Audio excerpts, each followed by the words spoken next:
Hi, my name is Eric. This is my channel. Welcome.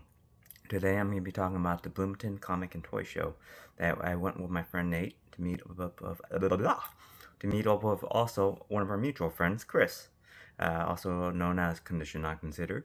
You might have seen him on the show and tell stream. Um, so yeah, it's a show we've been to. This would be our third time. This would be our third time going. The first two times weren't bad, but never really found anything too much or too special there. But this year, it's gonna be a little different. About 40, if I'm not mistaken, about 43 bucks for $48, including $8 admission. So I made out pretty well there. Just a little backstory. Was really looking forward to just getting to hang out with Nate and Chris. Was excited for the show. Knowingly, I woke up about every hour thinking it was gonna be 8 a.m. Having to get ready, but nope. Every time I woke up, it was 3 a.m., 4 a.m., 5 a.m., 6 a.m. and yeah. So, anyways, finally, when it came time to it, we got there, we got ready, got there an hour late, but no big deal. Things happen. Still plenty of good stuff to hunt for. Vintage Phoenix was was the first booth we came to when we got to the show, and that was pretty picked over. Thanks to Chris, he he filled a short box just as we got there. But yeah, we made our way around, and there were some decent vendors. We didn't get to we saw, I would say, at least me. I think I would say I saw at least possibly somewhere around half of what was there. Like at least got to digging around some of those booths. For the other stuff, I never really got to look beyond what I could see just from the surface. So, anyways, yeah, I found a few books here and there, and Vintage Phoenix. I found about 10. Found there 2 from another one, but what really I really scored big at was this one vendor. I don't think believe I've been to. I think it was just, I think he just had a sign that says Comics Wanted. I'm not sure if that was his vendor name or just a sign saying basically what he does slash name. I don't know. Anyways, yeah, so I made big there. That was where I got a majority of my haul. But yeah, I'm gonna start with the show. Let's start the show. Let's start the show. I've got Avengers number 325. I believe it is. Oh gosh, this artist is familiar, but I can't place it. But apparently it's got a bunch of moon wolves, the thing that J. Jonah Jameson's sons turn into, and it's happening at an adventure party where it's got Quasar, Cersei, and Captain America, and Steve Rogers. And then I got this fun Superman 146 game board cover. This one's actually a pretty nice story. It's got Winslow Slot, the Toy Man, and it's about a little bit about redemption and atonement. Then from Vintage Phoenix, I got quite a decent haul. I got Betty number 113. Betty and Veronica. Let's see, what issue is this? 116. Trying to read backwards. 118, sorry. Like this. Of course, Veronica is always the one who shows up Betty. This is Superboy number 51. I believe it's a Frank Miller cover. Superboy, the comic book, issue number 2. This is based off the TV series from the 80s, 90s. Ooh, this is Robin 126. The first appearance of Robin, Stephanie Brown as Robin. We got Batman Shadow of the Bat, number 36, featuring Black Canary in her classic outfit, the fishnets and leather corset. This is a childhood favorite, Uncanny Origins featuring Cyclops, number 1. That's how I got to know some of the Marvel characters better. Had a nice, fun, cartoony style that appealed to everybody. Action Comics 469. I'm forgetting the main reason I put this on my want list, but I think it's possibly because of a backstory featuring Clark Kent, and also this cover is pretty amusing. Excuse me, I gotta sneeze. Oh, here's another childhood favorite. Just JLA Annual number 2. It's Um, so back in the day, they would have certain events based off a certain theme, and one of them was ghosts. And this one is great because it's one of my first time seeing one of the characters named Ice. And what I like about this Justice League annual is that it features several characters who have died in line of duty, some glorious, some not so much. And in the moment where the team is in danger, the ghosts um, could just be miserable and self-pitying, but get out of their heads and deserve to be the people who were heroes. And so they step up and help save the league from also passing away from the hands of a villain. This is Justice League Annual number 2. This one's a fun one. It's the Joker just trying to. It's him following the Justice Leaguers around in their personal time and trying to mess with them, and it goes awry. And here's another one, Justice League International number 25. This is one of my earlier exposures to JLI, having mostly gotten familiar with them backwards. Rather, I got familiar with them through formerly known as the Justice League miniseries, and then just working backwards from there. And initially, I picked up this one and was hoping for more of a human story, but it was more of a sad, traumatic story. And I gave it away because reasons. Anyways, this story stuck in my mind, and it stuck in my mind because it was a good story, even though I didn't like it at the time. I've grown to appreciate it, and I picked it back up because I wanted to reread it again and then actually appreciate it. And Hex number 1. This is a series that I am kind of semi-passive collecting because it's a weird one. It's Jonah in the future, and I've read different issues, and I haven't really been able to fully get into it. And maybe it would help if I start from the beginning, but I doubt it. But just willing to give it a shot and just see how it goes. We got the first appearance of Barbados that appeared in Scott Snyder's Death Metal, Batman 453. Guys got a nice Mike Mignola cover. 454, another nice one. Whoops, got that backwards. This is actually the first appearance of Barbados, or however you say his stupid name. 452. I actually like this cover more.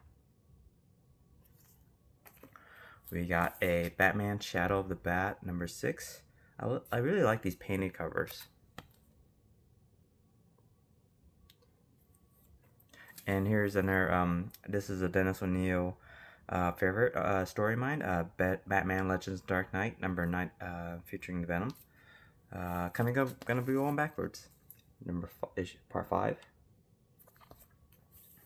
Number 4, Batman fighting a shark. 3, when he isolated himself in the Batcave so he can get all the venom out of his system. Number 2, this one's a great one.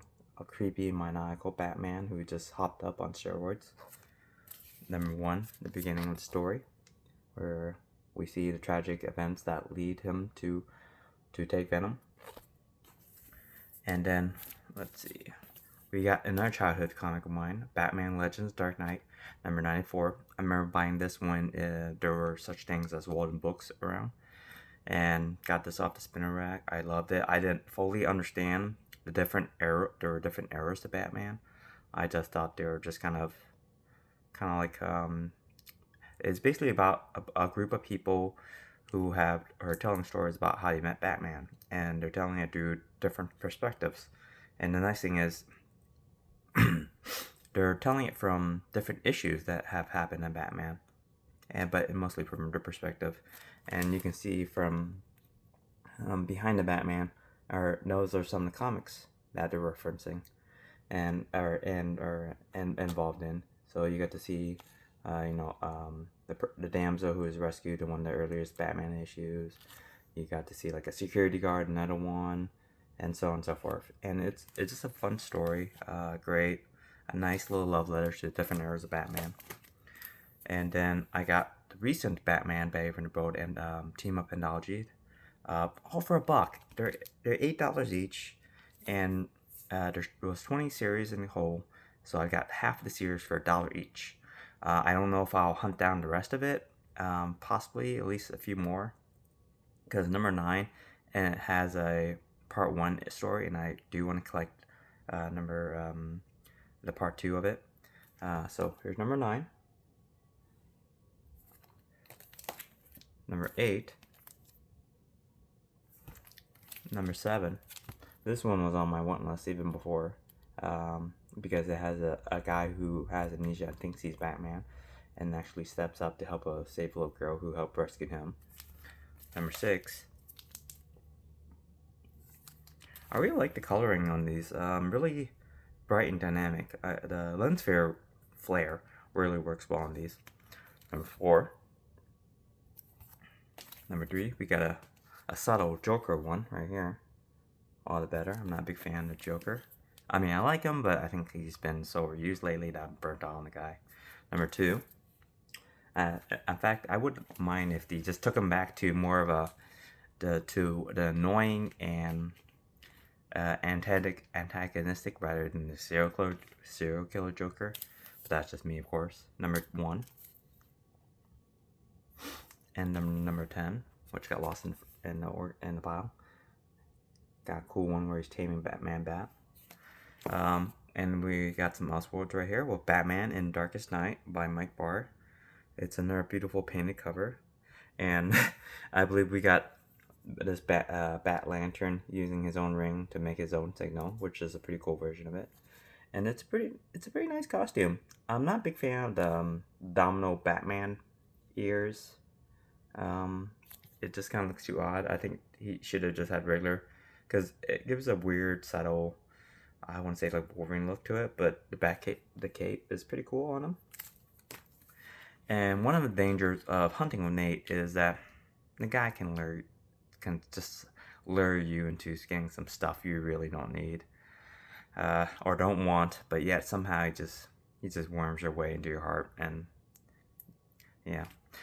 So anyways, that's how I got Catwoman number 1, the movie adaptation, with a cover by Jim Lee, and better yet, written by the infamous Chuck Austin, art by Tom, I forget his first name, but Derenick. And I've looked through it, and the art's really not bad for it. Might actually make the movie adaptation more digestible, or whatever, readable. Robin number 44 from the Chuck Dixon run. Mike Gold, rest in peace. Great cover. I've been picking up some of these because I've become a big, kind of a low, I basically become more of a Stephanie Brown fan. Batman Legends Dark Knight. It's by a guy named Dylan Horrocks. Apologies if I mispronounced your name. But he wrote the Cassandra Cain Batgirl series for a little bit, and I enjoyed his run, their run. And I don't think they did much comics beyond the Batgirl stuff, and shame, because I enjoyed it. Yeah, so the Legends of the Dark Knight, issue number 181. It's got a great Babs cover where she's just smiling and having fun. In the 2000s, there's the Millennium Edition reprints. Not quite a full facsimile, but it reprinted it. Detective Comics, where features the first appearance. It's issue number 359.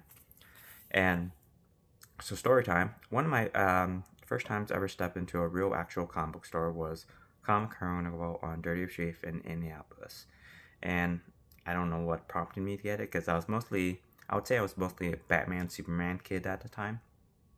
I did like Robin, and I never been in a comic store. I don't even have really even strong memories of what exactly I went through or saw in that store. I just remember, for some reason, deciding to go into one of the short boxes, not even knowing what they exactly were or was in them, and I picked up the new Teen Titans issue number 1. Now this is the facsimile, but I have the original that came out, and it's in pretty decent condition. Impressive considering I was just a kid who somehow never lost it. I mean, I've given many things away, and That was one of the few things I have actually kept in good condition and kept in my possession. So I'm kind of impressed, and I want to try to keep it that way. So I got a facsimile. So if I ever want to read it, I can just pull this sucker out. Now Usworld's Superman: A Nation Divided takes place during the Civil War. It's by the great Roger Stern and beautiful art by Eduardo Barreto. Apologies if I say your name wrong.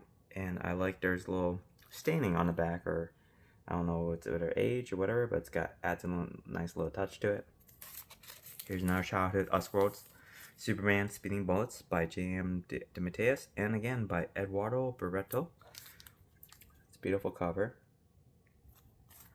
Yeah, this place was full of chock full of stuff. This place was chock full of amazing comics, from the trash to great gems, all for $1. Didn't matter what was on the sticker on that he apparently got from his sale or whatever, and he just said all for $1. All-Star Superman #1. I already have it from when it first released, but it doesn't hurt to have #1 because it's one of my favorite covers. And for example, if I ever get to have the opportunity to meet Grant Morrison or Frank Wiley, I would like to have them sign with them, and we'll still have a reader. Another Millennium Edition number Superboy, #1. This is fun because he has him. He's pulling on a comic cover to open up the page. And then we got Nomad, #12. Hidden in View, Part 1. Written by Fabian Nizia. He's one of my favorite writers. That's why I didn't pick up the series. And then #13 with Part 2. And then last but not least, I have this issue, but my copy is pretty pretty rough. Yeah, so I was surprised I found this so clean that, like, I mean, I would say the only issue is that part of the signature of the artist is kind of cut off, because I think they kind of rolled the binding a little bit, so unfortunately so the signature got cut off. But for the most part, it's a pretty nice clean copy, pretty white. It is Avengers number 223, featuring the Hawkeye shooting Ant-Man off an arrow at Taskmaster. And this has been a fun issue. Yeah, but that's my haul. Thanks for watching. So yeah, and also, so thank you for watching. And last but not least, at the CBCA Awards, I wanted to thank Brian and his crew for organizing this, for running this. And I also want to thank all the voters who voted for all of us at the Show and Tell Gang on Nate's Hall channel, for voting for us for best live stream from the tier we're in. And also just want to thank just Nate and the gang for just being a great bunch of guys who I just enjoy doing this week after week. It's not even so much about the comics, but also just want to thank him for reigniting my love of comics as well. So yeah, and I've been also lucky to meet and connect with a bunch of different people in the comic book community. Alex, Chris, and Stevie, and Matt from Impressed. Vote for him as well. He's a great guy. Oh, and don't forget to vote for Alex. He's a wonderful fella. But yeah, there are a lot of wonderful people out there to vote for.